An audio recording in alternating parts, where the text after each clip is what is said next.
Olá, muito boa noite, quarenteners, povo que está de quarentena, quem não está de quarentena, quem gosta de assistir a live, quem está sempre aí. Meu nome é João Batista, sou gerente do Educativo do Museu de Arte Sacra e nós estamos aqui mais uma vez com mais uma live para vocês, cheio de informação, cheio de conhecimento, de troca também, tá? Então sejam bem-vindos. Bom, o Museu de Arte Sacra, né? Essa live ela integra o projeto que é o MAS MT em Casa, que é um projeto que a gente criou em função da pandemia, né? Que é uma programação desenvolvida a partir do isolamento social, além de outras atividades que a gente também desenvolve pelas redes sociais. Se você não segue a gente, dá um curtir lá nas páginas, segue a gente, aciona o sininho, que é importante para a gente, tá bom? Bom, o museu é um aparelho de cultura do governo do estado, uma das unidades museológicas da CECEL, Secretaria de Estado de Cultura, Esporte e Lazer do Estado de Mato Grosso, e é administrado por termo de parceria pela organização social Ação Cultural. A live faz parte desse projeto, como eu disse, elas acontecem todas as quintas, todas as sextas agora, né? Com convidados super especiais, com temas relacionados à educação, história, arquitetura e patrimônio, sempre simultaneamente no Instagram, no Facebook e no YouTube, tá? A gente se preocupa com os temas relacionando aí com atualidades, com os temas do próprio patrimônio, né, como a educação patrimonial, patrimônio natural, e hoje, em função da data, né, a gente também se preocupa, traz programações considerando as datas do calendário, e hoje nós estamos trazendo aqui a professora Michele Sato, da UFMT. Seja bem-vinda, professora Michele Sato. Olá, todo mundo. Boa noite. Obrigada, João, pelo convite. Muito bem. Eu convidei a professora Michele Sato porque essa semana a gente tem o Dia do Biólogo, e, se não me engano, amanhã é o Dia da Amazônia, né? E ela estuda, trabalha aí com educação ambiental. Eu achei por bem, né? Convidar uma pessoa que pudesse debater um pouco com a gente essas questões que são tão contemporâneas e contemporâneas há tanto tempo, né, professora?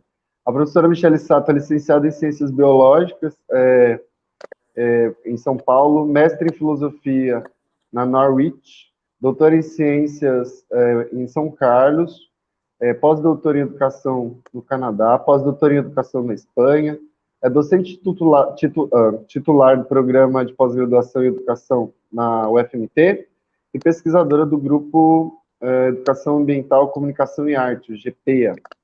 As principais áreas de atuação: educação ambiental, artes, emergência climática, direitos humanos, migração climática e epistemologia popular. Atualmente tem pesquisa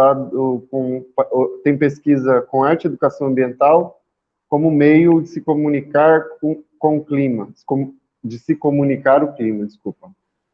O tema de hoje é arte e clima na pandemia, né? E a professora vai vir dialogar com a gente trazer um diálogo entre ambiente e arte em aspectos mais específicos sobre o clima e os desastres oriundos do colapso climático, como a devastação de florestas que origina a pandemia, a exemplo do Covid-19. Ela interpreta que o maior responsável não é o vírus ou o morcego, mas o Homo sapiens, que, em nome da ganância financeira, resolveu chamar a natureza de recursos naturais a seu serviço e bem-estar. Mas é o humano também responsável pela bondade, pela beleza, pela estética, que pode tornar o mundo possível mais belo.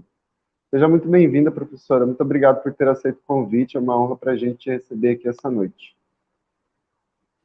Obrigada de novo, João. Sempre bom estar com você. Um cara super inteligente, incrível. Já tivemos várias cirandas juntas e sempre um prazer estar com você. Eu vou pedir para a Leila me ajudar a fazer a projeção da apresentação. Leila, por favor.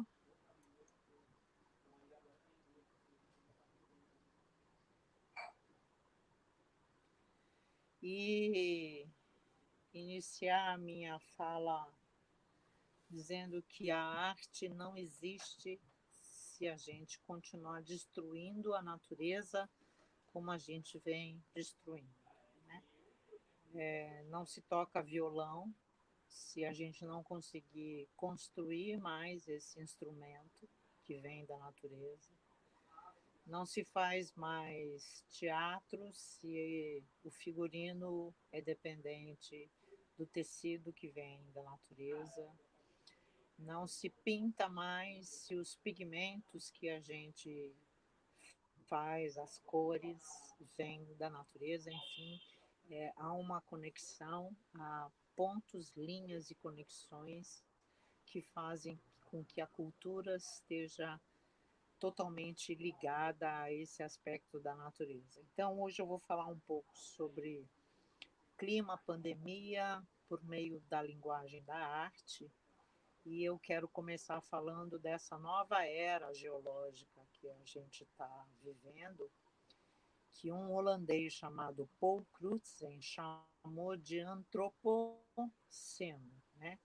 É a era do ser humano, a era que não é exclusivamente uma homenagem para o ser humano, mas é uma era que é caracterizada pela influência das atividades marcantes que marcaram uma mudança substancial no planeta Terra. E por essa marca, por essa mudança que o ser humano foi capaz de na Terra, esse holandês, quer dizer, a gente não elabora uma teoria sozinha, artistas que defendem isso daí, que essa era, né, seno-era, antropo-humano, se chama antropoceno. Para esse holandês, existem 3 fases dessa era, antropoceno, que começa com a Revolução Industrial, mais ou menos em 1712, 1800, e a máquina do vapor é um símbolo grande dessa Revolução Industrial. Essa imagem ela é, infelizmente, anônima, não se sabe a autoria dessa imagem, mas ela não é uma imagem que a gente poderia dizer que é ultrapassada. Se a gente lembrar o que a gente viu hoje na janela de Cuiabá, nós vimos exatamente o calor insuportável dentro das nossas casas, com uma fumaça enorme lá fora, e a energia produzindo o ar-condicionado para a gente poder suportar esse calor que estava em Cuiabá. Então, naquela época, essa imagem ela é muito famosa, ela é de um alemão, e ela é a marca da era romântica que consagrou o indivíduo. Né? Ela é uma figura que mostra a pessoa ao invés de um coletivo. Então, é o triunfo da pessoa, do sozinho, do indivíduo competitivo, que domina a natureza. Ali embaixo tem o mar de Fogue, ou a fumaça de Cuiabá, que a gente está vivendo, mas ele está acima do bem e do mal, né? Porque ele tem o domínio da natureza, ele é rico, pelas vestimentas dele a gente consegue perceber que ele é rico. Ele é um cara racional e, obviamente, herdeiro do iluminismo, né? Então, talvez o que a gente mudasse ali é que, ao invés do racionalismo, a gente hoje lida com o negacionismo, e ao invés do iluminismo, a gente tem de volta o retorno da religiosidade, e quase não muda nada esse cenário de outrora. A segunda fase, segundo Paul Crutzen, é a grande aceleração, que inicia por volta de 1950, logo depois da Segunda Guerra Mundial, e o Japão é um país marcante com isso, né? Um país que foi para o caos com a bomba de Hiroshima e Nagasaki e se levanta rapidamente com a grande aceleração. E essa grande aceleração, eu trouxe uma fotografia do campo para mostrar que não era só a indústria da cidade, mas essa industrialização chega no campo, as máquinas, as indústrias, a mecanização da agricultura e, obviamente, o agronegócio e o agrotóxico chegando no campo também. E para o holandês, a gente está na... aqui só falando que as pinturas do campo, elas sempre foram mais famosas naquela época, porque passava uma tranquilidade e mais controle da vida do campo. A vida da cidade era mais agitada e mais revolucionária. Então, os pintores vendiam mais as paisagens de campo. E a terceira fase do antropoceno é o colapso climático, que alguns autores falam que inicia no ano 2000, outros falam que inicia em 2015, mas aproximadamente inicia nesse ano 2010. Essa pintura do italiano Gilpetto não é ao acaso. Esse pontilhado que existe nas ondas são números, são pontos do aumento de dióxido de carbono, do aumento da eliminação de gases de estufa, do aumento do degelo. Então, ele brinca com esses números estatísticos e faz um desenho para brincar com esses números e fazer com que as pessoas compreendam mais a estatística do estudo climático, né? Porque a maioria das pessoas não conseguem ler os gráficos. A maioria fala mudança climática, a gente não fala mudança climática e daqui a pouco a gente vai entender por que a gente não gosta muito do termo mudança climática. Essa figura é uma figura eminentemente famosa. A Mona Lisa é a figura mais famosa que tem, que foi mais reproduzida, mas essa foi a figura mais reproduzida em xilogravura, e ela significa o grande tsunami. O Japão é um país que tem de tudo lá, né? Tem tsunami, tem vulcão, tem terremoto. O que você imaginar de desastre climático, lá existe, e há muito tempo. Então, é o país mais bem preparado, vamos dizer assim, para suportar esse tipo de desastre. Mas o que está em jogo, talvez, que a gente tenha que entender, é que enquanto os pintores daquela época faziam a pintura para a burguesia, né, para o capital aparecer, como é o caso do François Gérard, que pintava a Madame Récamier em 1805, então ela sentada numa poltrona, panos dourados, brilhantes, como para transparecer a riqueza, né? O estadunidense James Moore perguntava: a gente está falando de antropoceno e a gente concorda, o ser humano realmente está alterando a Terra, mas nós somos todos iguais, os seres humanos fazem parte de um contexto todo parecido, ou uns causam mais prejuízo, uns emitem mais gases do efeito estufa do que outros. E aí chega-se à conclusão, pelos estudos, que nós realmente temos umas diferenças e que alguns têm muito mais emissão de gases estufa do que outros. E aí o James Moore chama isso de capitaloceno. Então ele dá um endereço de que um cara do agronegócio ele emite muito mais gases estufa do que um trabalhador da favela.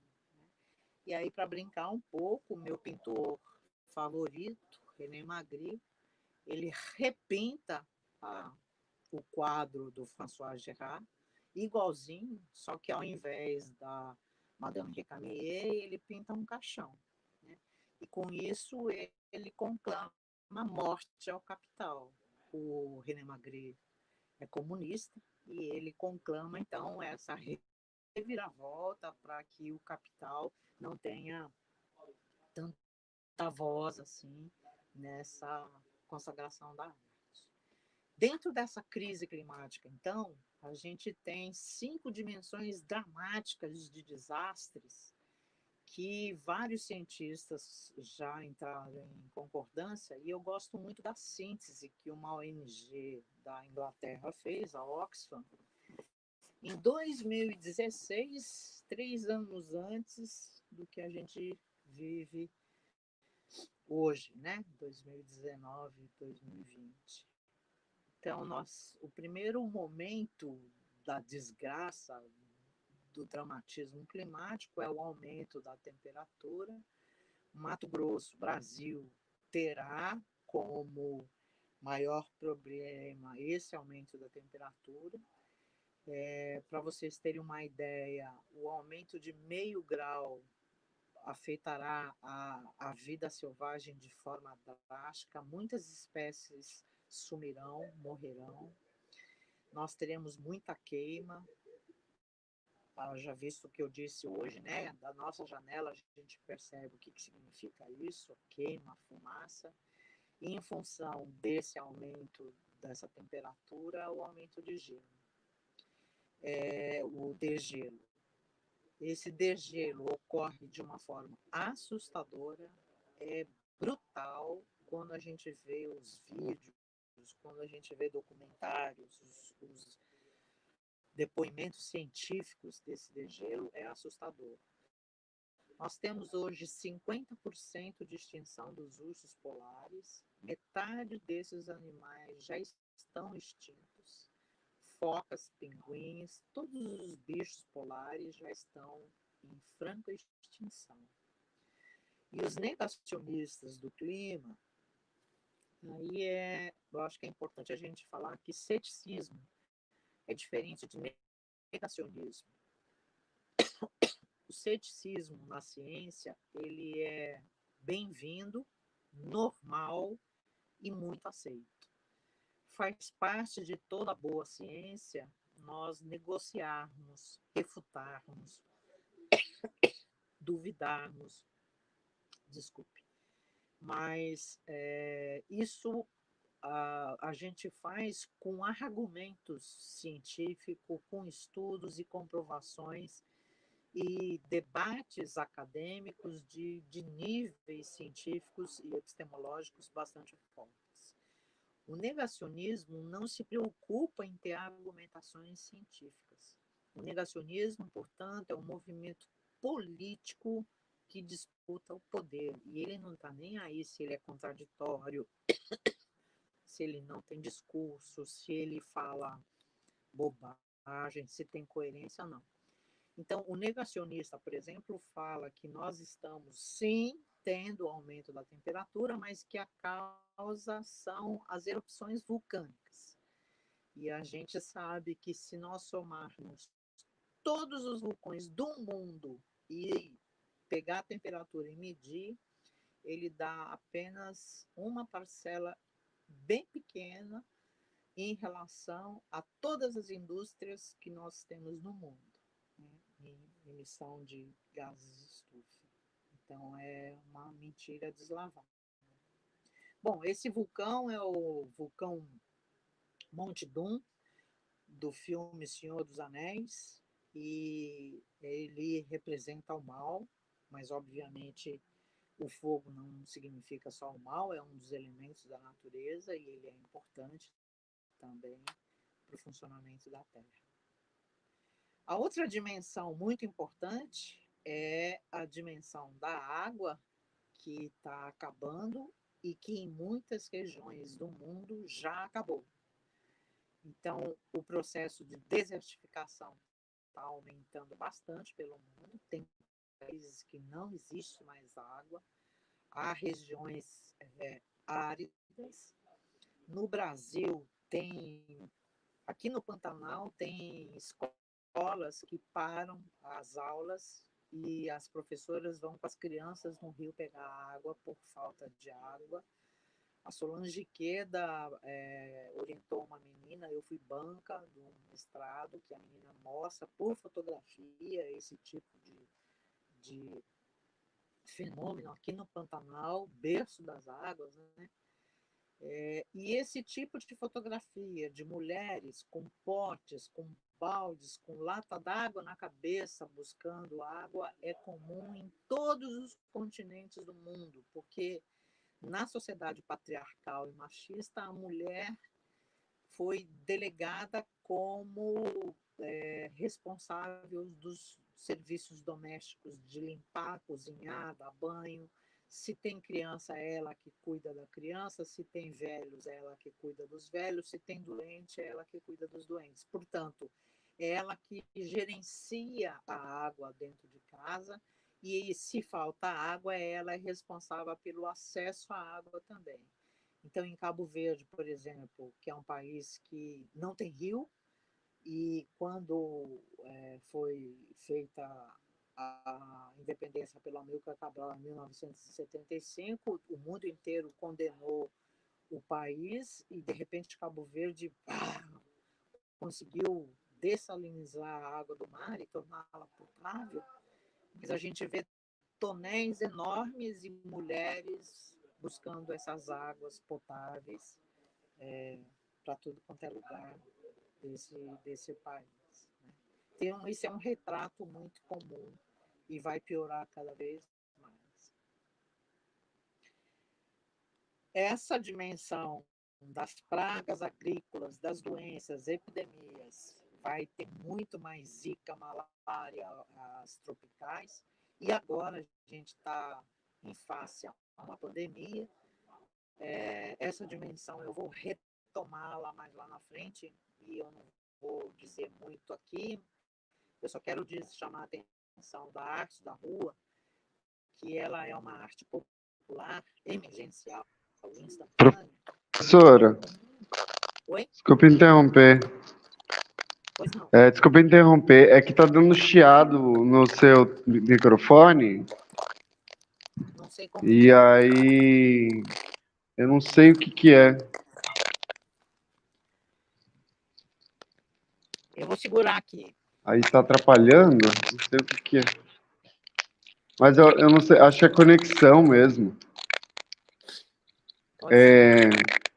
Faz favor, a senhora pode dar uma parada de onde parou, sair e voltar para ver se a gente consegue melhorar o áudio? Como assim Só, sair? só do celular, do computador não precisa sair. Você clica em Leave, aí sai só no celular, depois clica de novo no link e aí tenta entrar de novo. Isso.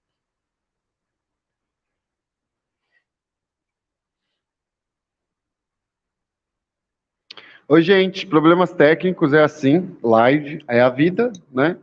E é normal. E tá todo mundo usando o tempo todo aí a internet, principalmente nesse horário. E a gente sabe que os serviços de internet no Brasil não são uma grande coisa, né? E aí é isso. Sempre vai acontecer um problema ou outro. Mas vamos voltar. Esperamos que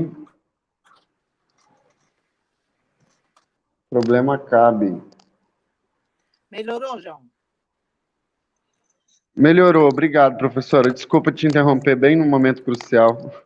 Então, as artes de ruas, elas são interessantes porque, além de um conhecimento popular, ela traz a emergência de um período, ela é instantânea, ela não fica dependendo de galeria, de sofisticação e capitalização da arte. Ela aparece, ela surge, ela expressa. Ela tem uma irreverência política, ela pode ser bem-humorada, ela pode ser tiradora de sarro, ela pode ser... E ela tem várias faces, ela pode ser uma coisa mais elaboradinha, como essa que está na tela, mas ela também tem os lambi-lambi, né? Que você só cola e foge correndo da polícia naquelas sacadas mais políticas que tem. E, bom, só prosseguindo, a quarta dimensão do clima é enchente, tsunami, abalo sísmico. Essa é uma tela do Jerônimo Bosch, chamado Antes da Enchente, que ele divide em três partes, o paraíso, a terra e o inferno, e que o Leonardo DiCaprio fez um excelente documentário chamado Depois da Enchente, né? E ele usa muito a metáfora do Bosch nesse documentário, é muito legal, ele faz esse paralelo com isso daí. Mas enchente é outro problema que nós vamos ter bastante aqui no Brasil, né? E o que todo mundo teme bastante, e que no Brasil falava que não tinha, mas está tendo agora, é o ciclone bomba, tornado, principalmente em Santa Catarina. Santa Catarina é um estado que vai ser bastante afetado por essas coisas.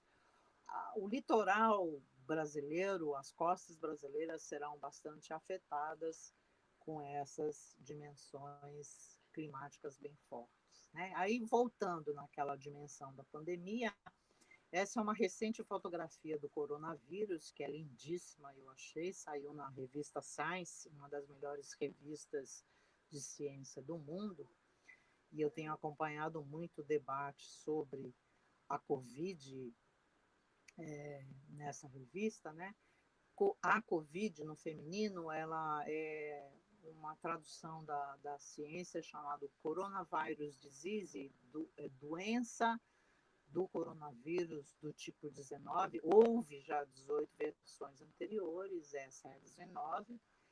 Então, esse vírus estava tranquilamente vivendo na floresta de Wuhan, que é uma floresta linda pela internet. Eu nunca estive, infelizmente, mas as fotografias que eu vi na National Geographic é uma floresta maravilhosa. Ela tem uma característica de floresta tropical, algumas áreas. As árvores ficam dentro das águas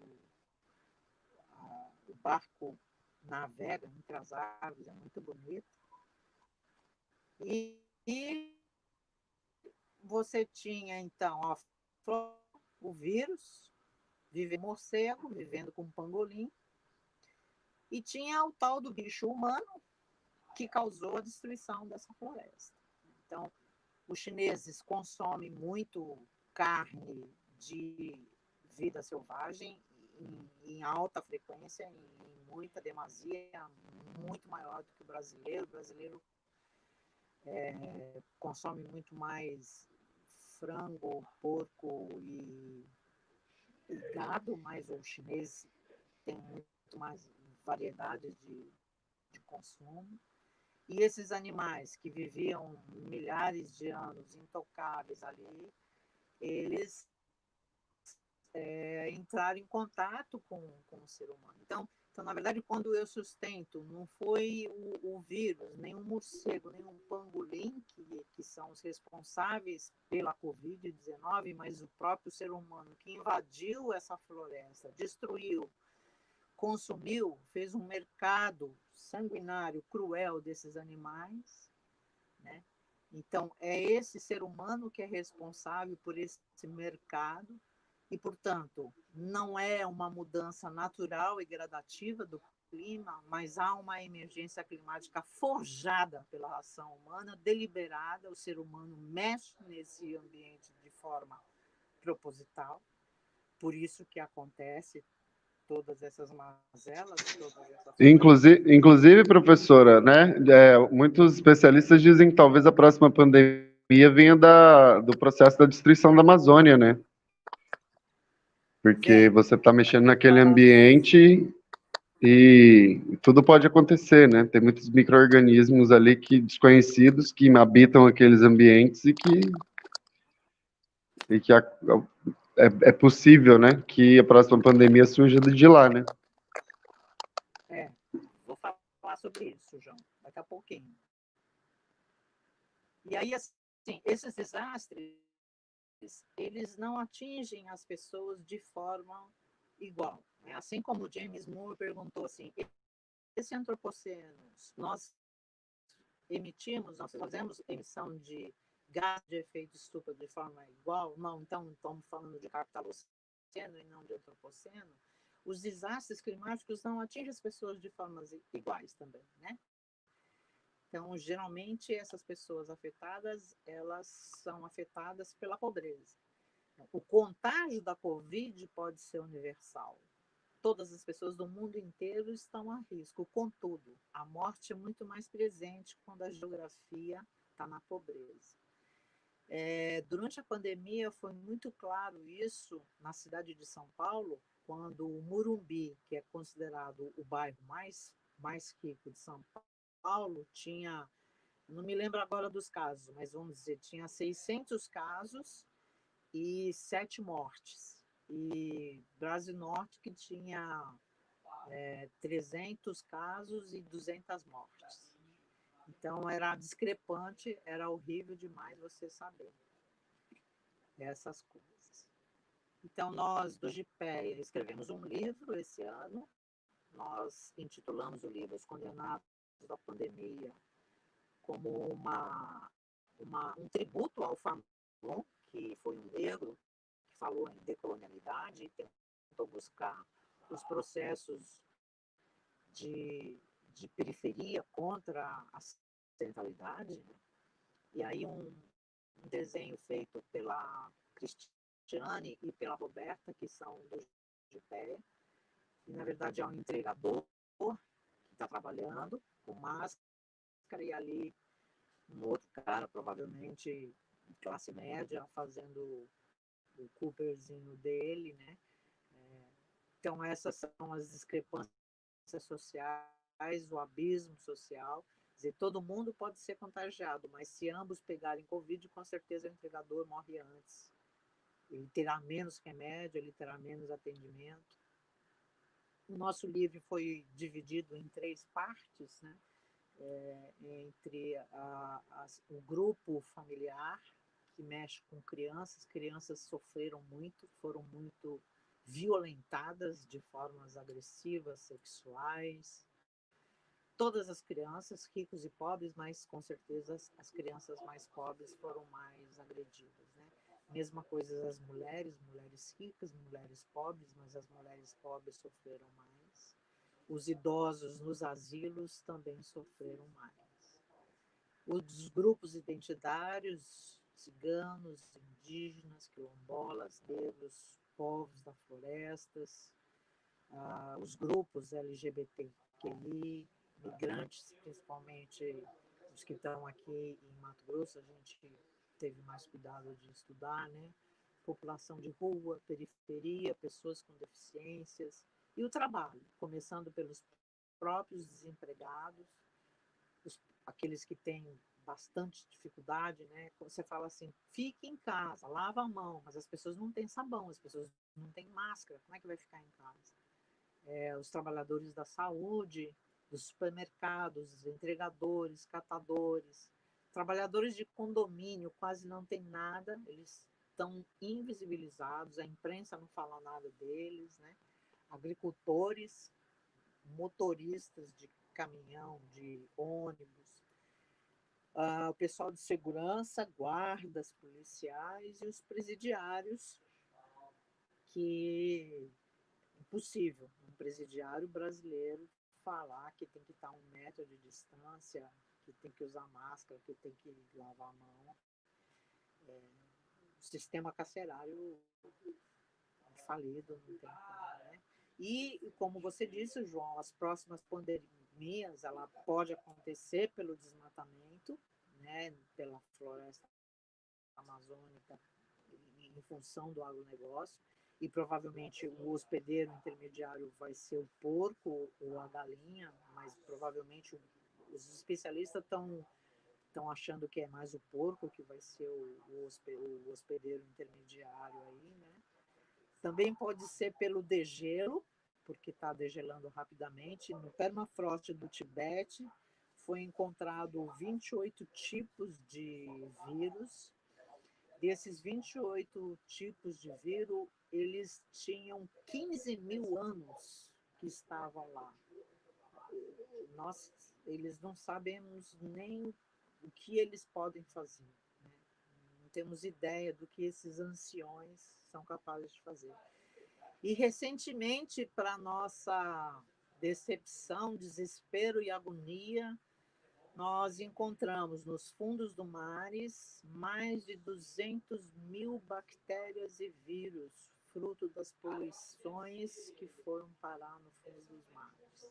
Então, esses são os 3 cenários de terror. Em algum desses 3, ou os 3, pode estar nas próximas pandemias. O Bruno Latour fala que nós vamos escapar da Covid-19, mas que possivelmente sucumbiremos na próxima. E muita gente fala assim, a Terra está brigando com a Covid agora, né? No ringue, no primeiro round e tal, está meio empatado, tá meio... A Terra vai ganhar, provavelmente, mas o próximo inimigo da Terra é o clima. E aí a coisa vai pegar. Então eu queria mostrar um pouco num vídeo que talvez mostre o que o ser humano fez na Terra. A Terra é um organismo frágil, como uma lâmpada, como um copo, como uma coisa muito frágil, e a gente está dando muita paulada nela, e ela tem se erguido.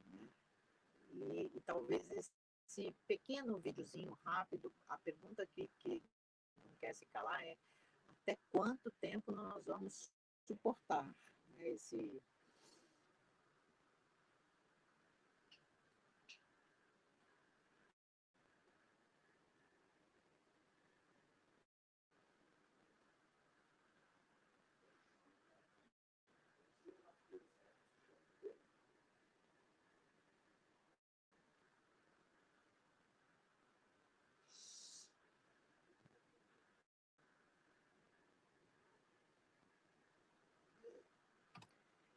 Então, estamos bombardeando a Terra faz tempo e fizemos muita besteira, né? Mas eu finalizo aí com a frase da Eurídice Fontela. Ela disse que é proibido voltar atrás e chorar. E agora a gente só pode olhar para frente e tentar se esperançar, né, para a Terra. Nós somos humanos e fizemos muita burrada lá atrás. Mas nós somos humanos e temos que fazer muita beleza para frente. Né? Porque é a única alternativa que a gente tem para que a Terra exista, para que os nossos filhos, para que essa geração atual, a futura, exista e que o planeta continue existindo. Não tem outra alternativa, né? É tarde demais para a gente ser pessimista. A gente tem que abrir um pouco esses horizontes e continuar sonhando. E se o clima está tão invisibilizado, eu acho que a arte consegue dar essa comunicação de esperança. Acho que era essa a minha palavra de hoje, preparada aí para as perguntas que vieram. Obrigada.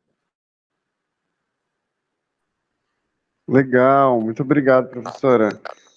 Pessoal que tiver pergunta, já começa a mandar aí, tá? Professora, eu sou professor também, né? Eu dou aula de filosofia e de sociologia para ensino básico, e às vezes a gente trata a questão do meio ambiente. E aí eu sempre pergunto para eles se eles querem ser pais ou mães, né? E avós e avós. A maioria quer. E aí eu apresentei para eles a última pesquisa dizendo que nós temos aí 90% de chance de entrar em colapso em 40 anos. A senhora chegou a ver essa pesquisa? Vi e é amargo. E os meus E é o filhos, que quê? são cientistas físicos, eles acham que é irresponsabilidade ter filhos. Sério? Por quê, professora? Porque eu acho que o quadro, o cientista hard, né, o cientista das áreas naturais, eles não vê a perspectiva com otimismo. A degradação da Terra é notória, é uma coisa óbvia. Então, a perspectiva da ciência, como Carl Sagan ou Steve Hawking, é tentar encurtar o tempo para achar um planeta B, para achar um lugar que a gente pode viver, como um satélite chamado Titãs em Saturno ou algum meio. Né? Eles não têm a esperança que nós temos.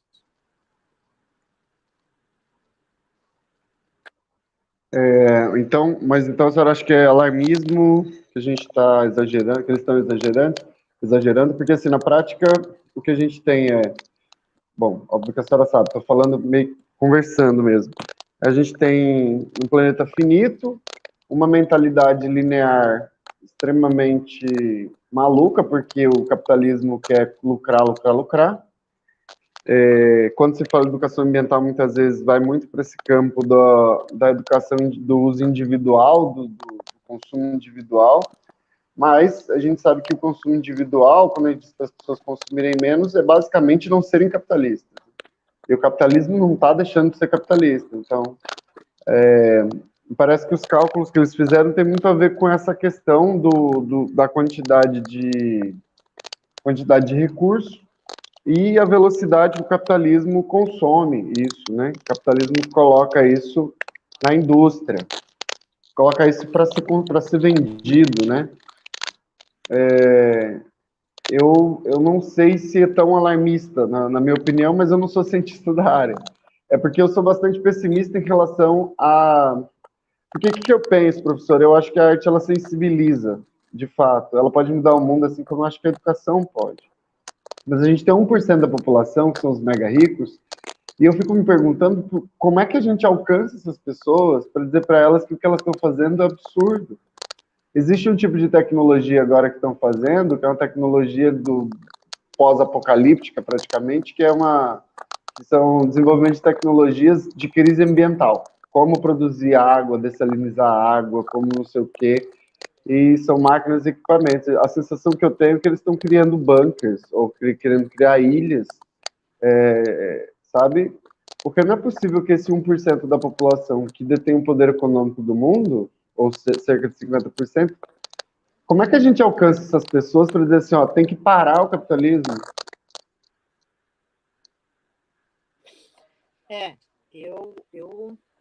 Eu acho que o pessimismo de Bauman vem um pouco nesse sentido, né? A liquidez do mundo, a sociedade instantânea que tá derretendo. Eu, eu acho que a gente está num momento muito pessimista, João, de uma guerra híbrida, de, um, de uma ascensão do fascismo no mundo inteiro, não é só no Brasil. A gente vê golpes diários e nós estamos perdendo a capacidade de se indignar. Né? A gente não reage mais, não faz mais nada. Não. E banalizou, as pessoas tiram sarro de carta aberta, manifesto, baixo assinado. A gente não faz mais nada dessas coisas. Então, nós estamos num momento ruim de, de reagir, de fazer uma perspectiva mobilizatória. Estamos muito bem, né? É chato dar entrevista nesse momento, porque é difícil a gente falar de mobilização política no momento de uma pandemia e numa ascensão fascista que o mundo testemunha, não só o Brasil. Então, você corre de um lado, tá ruim, você corre do outro, tá ruim, o clima tá ruim, o planeta tá acabando, a direita tá tomando o poder. Putz, não tem quase nada dando certo, né? Aí é difícil você encontrar uma certa energia para você dar um rumo de esperança, você lançar uma palavra de acalento, você trazer uma rota. Mas eu acho que a dinâmica da vida é essa mesmo. Uma hora você vai lá para baixo, vive o caos, chora, deixa sangrar e ergue, né? E vamos nos erguer e vamos batalhar e vamos lutar e vamos tirar. Não tem outra forma de lutar. E eu acho que a gente vai ter que fazer isso, né? Não sei nem quando, nem como, mas a gente vai ter que fazer isso daí. O que não pode é aquele indivíduo sozinho, acima do bem e do mal, achar que é todo poderoso, né? O coletivo pode muito. Então, algumas pistas nós temos. A arte como sensibilizadora, o coletivo, o respeito, E eu acho que a gente tem algumas obrigatoriedades também, sabe? Assim, fake news. Não é para você ficar passando coisa sem ler, não é para você ficar. No mínimo, você tem que olhar, ver, não pode contribuir com essas coisas, né? Então, algumas responsabilidades nós temos que ter sobre essas questões. Se inteirar, tá politicamente engajada. A minha gatinha adora entrar nas lives, né?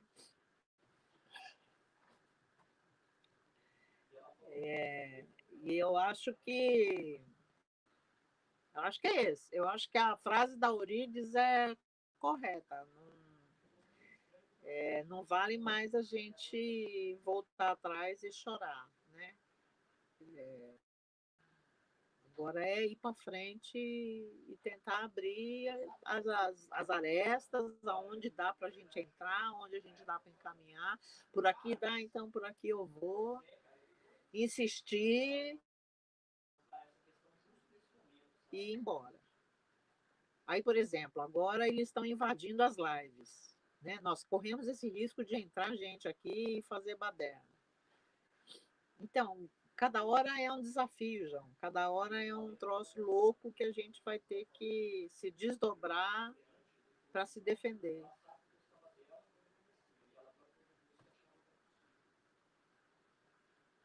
Tem pergunta aqui.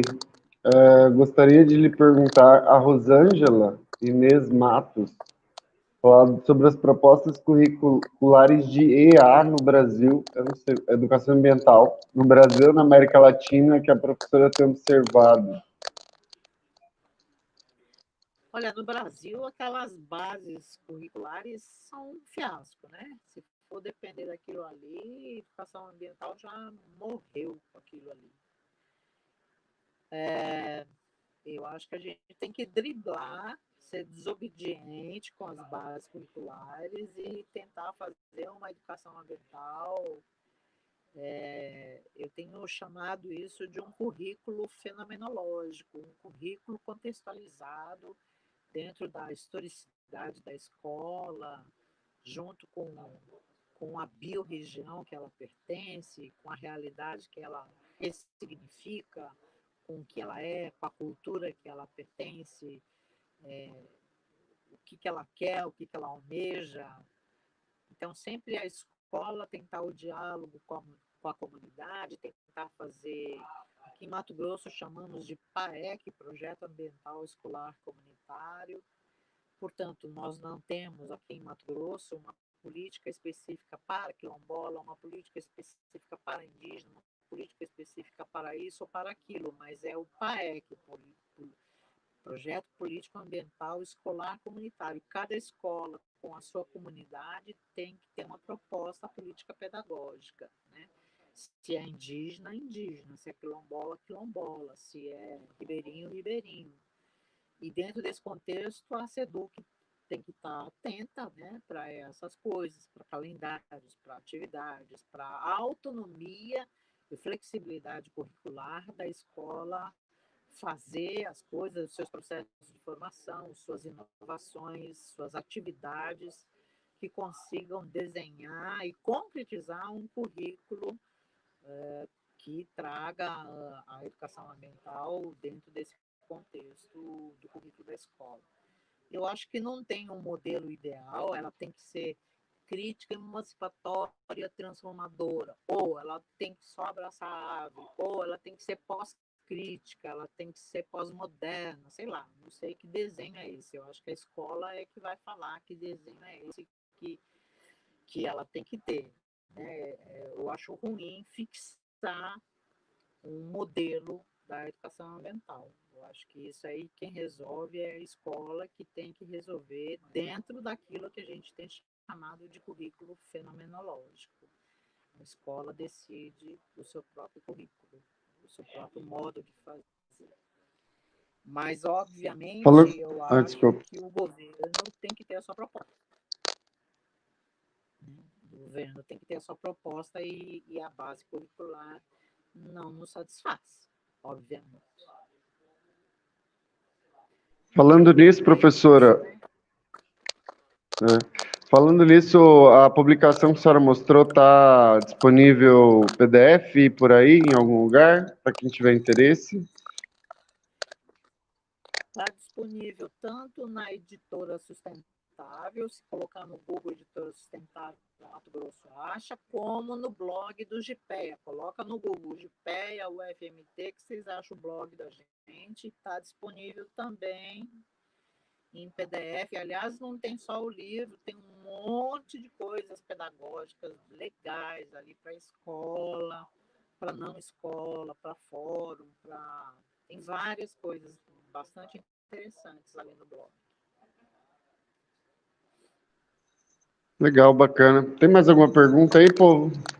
A gente está se encaminhando aqui, faltando uns 10 minutos para terminar, mas é mais ou menos o tempo que a gente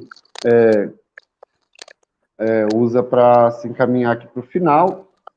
Aparentemente não tem mais nenhuma pergunta. Leila, perguntar para ela se tem no Instagram, porque eu não consigo ver daqui. Aparentemente não também, senão eu já teria mandado.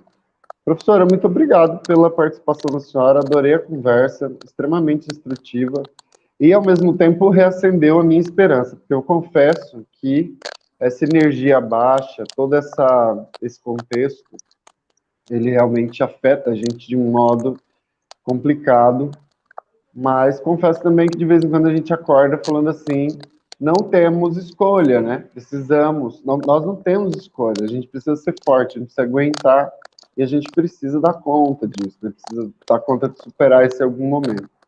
E não ter escolha pode te levar a um monte de coisa. Você pode desistir ou você pode se manter firme e tentar encontrar saídas. Então, eu acho que vai depender muito da posição do sujeito diante das dificuldades ou diante das dificuldades que o mundo impõe, né? Ou que o presente impõe. E eu fico feliz de ter ouvido essas coisas, também isso deu uma acendida um pouco nesse meu otimismo, de vez em quando aparece. Tá bom, João. Muito obrigada pelo convite, pela honra de estar aí, né, junto com vocês no Museu de Arte Sacra. Foi uma honra e um prazer grande. Muito obrigada. Honra toda nossa, pessoal que veio aí, todo mundo, pessoal dos grupos, que for, tem gente agradecendo aqui por ter participado de banca, lá da UFRJ, PPGA, pessoal falando de onde é, tem gente de Sergipe aqui, gente da UFMT, do GPEA mesmo, só demonstra o quanto a senhora é amada aí, né? Brasil afora, está mundo afora, e também lida, e eu acho que a senhora é uma das intelectuais mais importantes da educação ambiental no Brasil, e nós temos um orgulho imenso da senhora estar na UFMT, e um orgulho maior ainda da senhora ter aceitado essa live para conversar com a gente e nos dar aí um pouquinho desse conhecimento acumulado todo, de todas as reflexões e de toda essa sensibilidade que nós sabemos que a senhora tem. Para quem não sabe, a professora Michelle escreve também haikais, também trabalha com arte gráfica, e é multitarefeira, multitalentosa. E a gente está muito feliz com a participação da senhora, agradeço muito. Gente, pessoal, boa noite para quem assistiu a live. Tá, gente? Voltem sempre, a gente toda semana, agora vai ter lives às sextas, tá?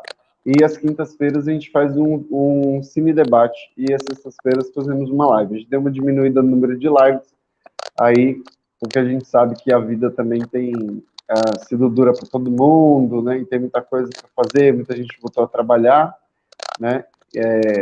Fora de casa, e também há um excesso aí de lives. Mas a gente sempre traz temas diversos, variados, de interesse social, e a gente espera com isso sensibilizar também as pessoas e também passar boas mensagens para o mundo a partir desse canal que é o Museu de Arte Sacra. Então tá, gente. Muito obrigado. Boa noite para todo mundo. Muito obrigado, Michele. Tchau, tchau.